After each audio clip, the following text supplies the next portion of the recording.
Det, der gør en frityregryde specielt, det er, at den holder temperaturen fast på olien, når man steger i den. Og det vil sige, når man smider noget koldt i, så varmer den selv olien op, fordi den kan mærke, at olien den bliver koldere. Og det er præcis det samme som stove kan, og derfor er stove perfekt til at lave pomfritter i.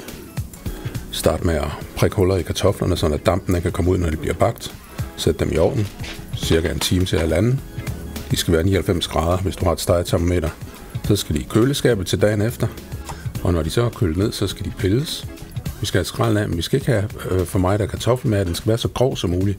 Jo grovere den bliver, jo bedre bliver overfladen. Så jeg prøver at skrabe i stedet for at skære. Og så flæk den igen for at få en grov overflade. Det gør den meget sprødere. Flæk den igen, og vi skal have 8 stykker.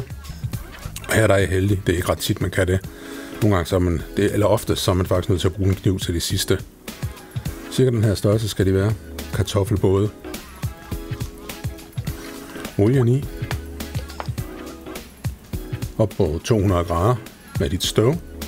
Og jeg har skruet helt op på P på komfuret, og så bliver den ret hurtigt 200 grader, men det er jo bunden af gryden, der bliver 200 grader. Olien den skal lige stå en 10 minutter, før den er rigtig klar og varm nok. Og den ryger ikke op på 200 grader, men det er det, stove skal stå på, for at det her det virker. Og du kan komme 1-2 kartofler, altså cirka 8-16 både i, for at olien ikke bliver for kold.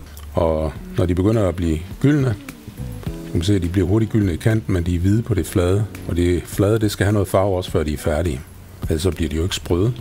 Så de skal bare have noget længere. 7, 8, 9 minutter, alt efter hvad du synes. De skal være smukke gyldne og noget salt på, og så er de færdige. Det skal du prøve. Og så kan man spørge sig selv, er de her pomfritter virkelig alt besværet værd? Hvordan er de så? Og til det, der har jeg kun én ting at sige.